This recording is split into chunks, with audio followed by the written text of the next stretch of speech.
videos going. The purpose of this pair is now to put into practice what we've learned from the shadow colors and the orange, okay? Working in layers. So looking at this pair, anyone want to guess what our first layer might be? A yellow, could be. Like a wash over the whole thing. Yeah. And maybe a cool blue. Like, should we do our shadow first, maybe? Yeah.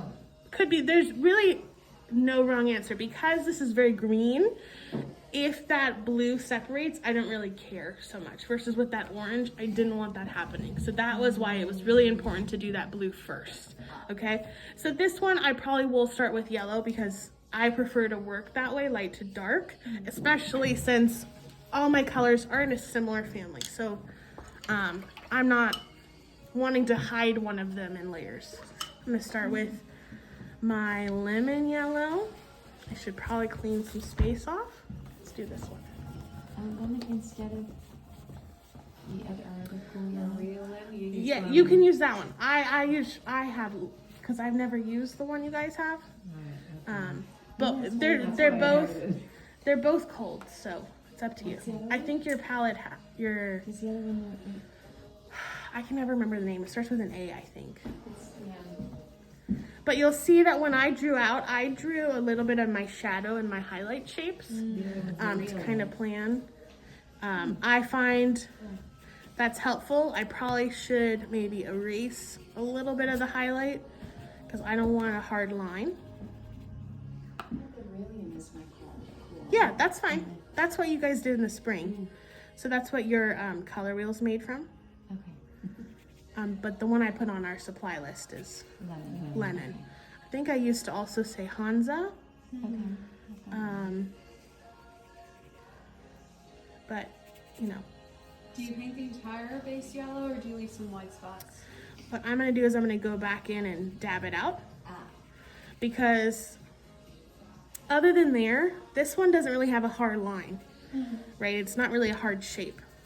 So when it's not hard and it's just subtly, I find that makes a better result because it's now a subtle versus painting around gives you that edge. Okay. From here, I'll probably do a first layer of the stem as well. And I'm seeing, do you see that yellow right there peeking out? That's what I'm gonna do. And now because they're both yellows, I don't care if they accidentally bleed together a little bit.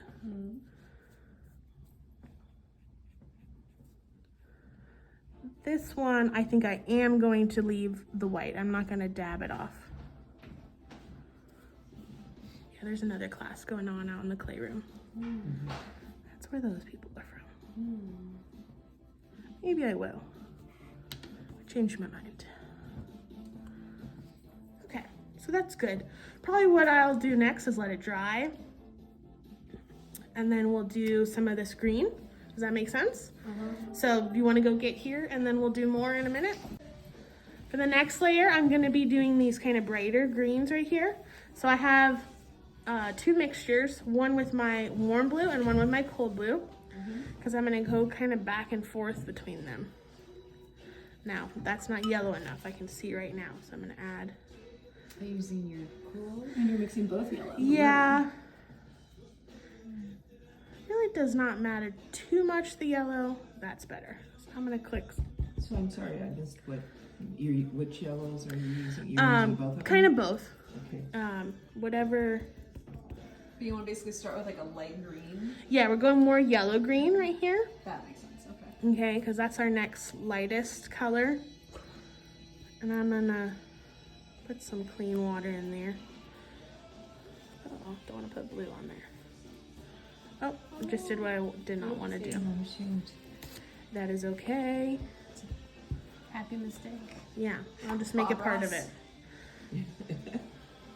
Bob Ross, yes. The man, the myth, the legend. Were we talking about Bob Ross last That's week? why I said it. Okay. And his cancer. I cannot remember which class. Yep, that was this class. Turpentine. Wait, you got cancer from turpentine? He got a type of cancer that can be caused by turpentine. So it's like, you know, what are the chances? But was he also a smoker? Yes. Yeah, so we were like, I think it's both. Okay, I'm just kind of going around, and it's a little bit dirtier right there, and I have a little red on my palette, so I just made a slightly dirtier green. Oh, I went outside my lines. I hate when that happens. That is okay. And I'm just kind of, remember what we did color blocking in the first. Can you remind me what color? So you're kind of going area by area and finding the closest color to it. So I'm seeing more of that yellow green here, a dirtier green there, a little bit bluer. It's gonna be lighter than the end result probably will be. Do you ever erase the lines of your pencil to make Yes, them lighter? yes, or- but when I do demos, I leave it dark so you can Okay. see them because you're further away. But in or- theory, ours would be in light. theory, you'd want them light. Oh, Yes, you can use a little bit of. Well, for these, they're practice, right? Right. But Yeah. in theory, for your long paintings that you're gonna work really hard on, you probably don't want your pencil showing. It's just it. I don't think the end result looks as good. Oh, I did not want red. So usually because once you have paint over it, you can't erase it. So you have to think about that before. Do I care about that showing through? And I'm just kind of using my brush and my strokes to help create the shape. Do you notice that?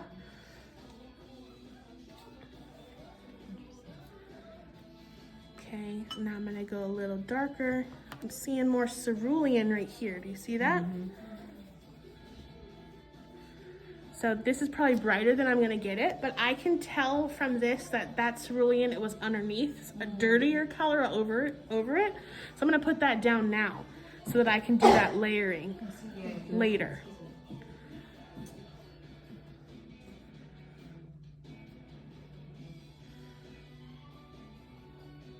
Do you worry about it drying too quickly when you block it out like that?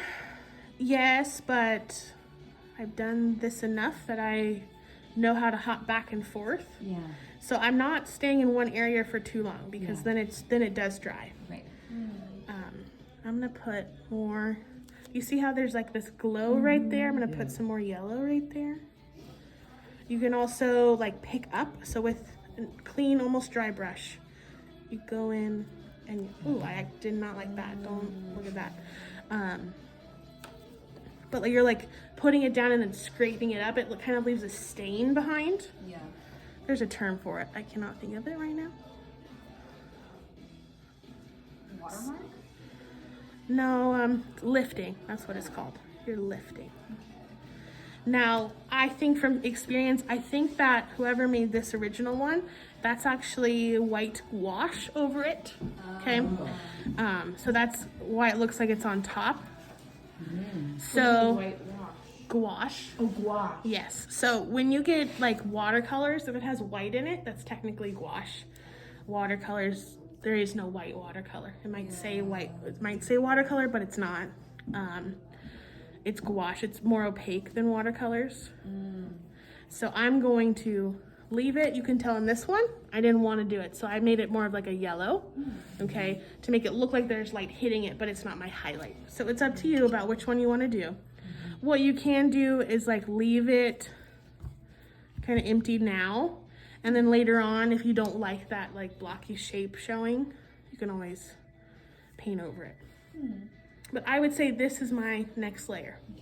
Do you see that? How I kind of color blocked it? Yeah. So that's why I say we don't know. Okay, now we're going more pigmented. Are we ready for that? Yes. Okay. Some of you guys did more than me, but you're gonna go even more. Okay, similarly, but I'm gonna focus on my shadow side this time. But do you see how more pigmented that is now? I probably still will need at least one more layer, but as we know, Did you mix the two watercolors- blues and the two yellow, the warm and the yellow for Yes, that color? yeah. So this one's my warm and that one's my cold. I'm kind of going, and I got my brown. When you made warm or yellow green, are you using warm blue and warm yellow and cool blue, cool yellow to make those? You can't. I find for these, because there's not, I'm trying to decide how, yes, probably, I would say yes. But see how I put that color down and I'm scrubbing it. Now, I'm not using good paper like some of you guys are. I would be able to do this a little bit more if I was using my arches. So, because the paper has more integrity. And I'm gonna go in, I think this is my Payne's Gray. I'm gonna use a little Payne's Gray on this edging that I have right here. See how that looks. Yeah, I think I like that. What do you guys think? Yeah. Yeah. And what color was that? Payne's Gray. Okay. And I'm using a little bit of my brown. What's this brown that we have? Is it burnt umber? Yeah. To create this redder brown. You can also mix it. You can make orange and add a little bit of your blue.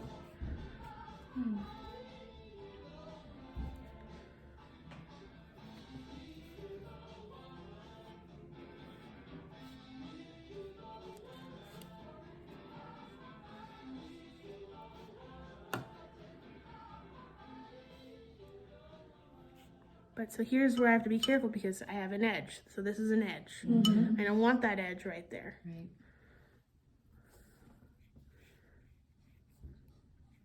So, but instead of pulling the blue in. Right, I'm not trying to pull Yeah. that color in. I'm trying to create now the in-between color, which is kind of this Yeah. brown golden.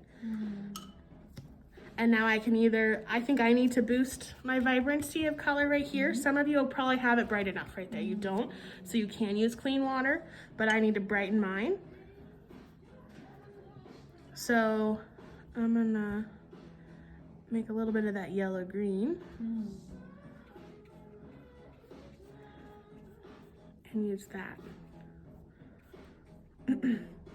Does that make sense how I'm doing that? Yeah. Yeah, it is. Because I don't want my shadow coming in too much, but I also don't want an edge right there.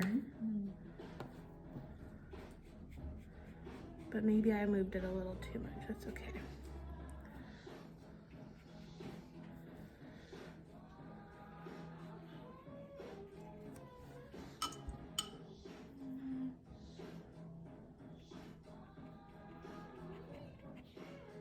Okay, here's probably where I don't need to change the value much.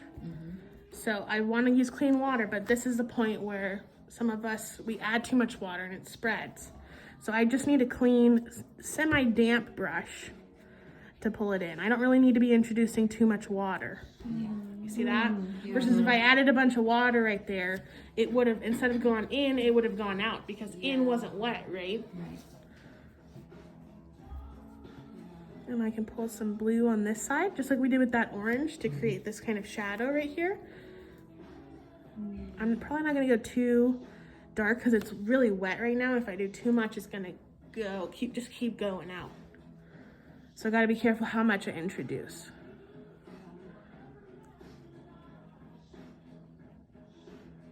Now right here, you can see that brown dried. So I can go in and scrub it a little bit. Now my paper I'm using my student grade, so I don't want to scrub too much. So that's about as good as I can get it, and that's okay. Sometimes we have to just accept the edges. You know? And I think I'm gonna do another layer there anyways, so I can probably hide it. Wow, As beautiful. usual, you make it look Probably too my easy. next Yeah. one. Then you go to your paper and it's just not the same. So I think like this part is done in my head, or almost done. I do think I'm gonna need like at least 1 or 2 more layers on my shadow side. So that's okay if that happens, okay? Ready? So now I just need to really pump up my shadows. I'm gonna go over them again.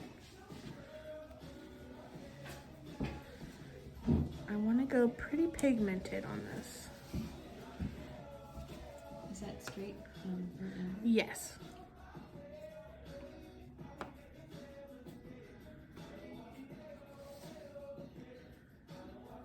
Now I can go kind of darker with my Payne's Gray too.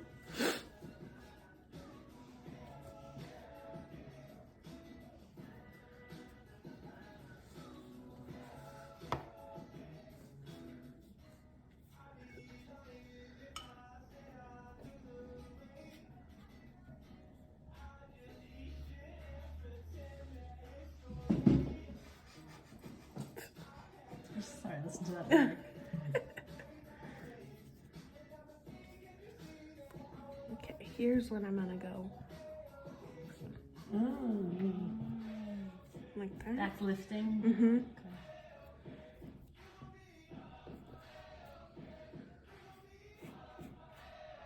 You can see I'm using not a dry brush, but I don't have a lot on my brush when I'm putting in a lot of water, right? A lot of moisture.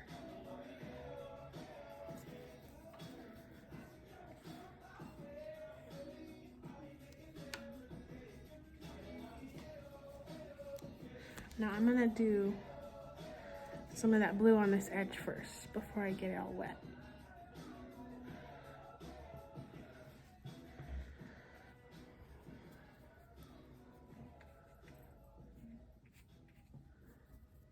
That might be too pigmented. A little bit, so I'm gonna go like that.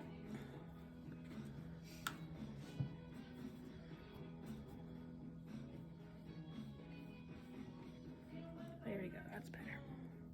So now, because we're like kind of on our final layers, whatever colors you put down, they're gonna mix with what's underneath, right? So like that was almost straight blue that I put right there, Yeah. right? But it doesn't look like that because it's mixing with what's underneath.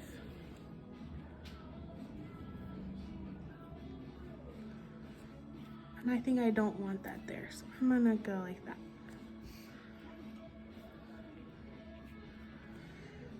And put some green.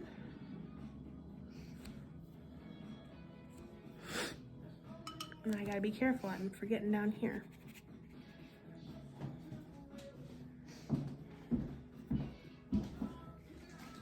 And you're still using color rather than water. Just a little bit to put some yellow right there.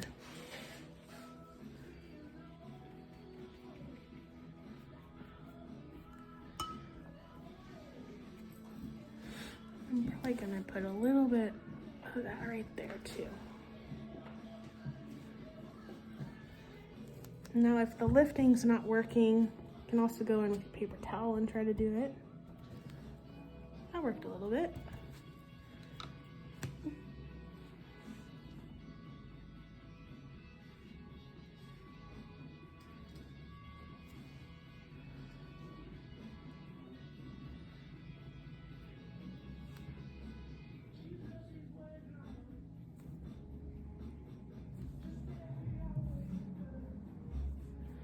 Okay, I think that looks pretty good. Okay, so then we can do our stem too. I'm gonna switch to a small brush for that. We've kind of left it alone most of this. So I'm gonna pay attention to where my highlights are. We got there and kind of this side and that part. I'm gonna leave some of that empty, like that. Turn.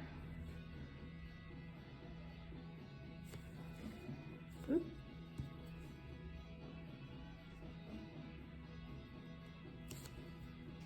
Okay, and then in the next layer I can go darker. The final layer will be like finishing that and doing the background.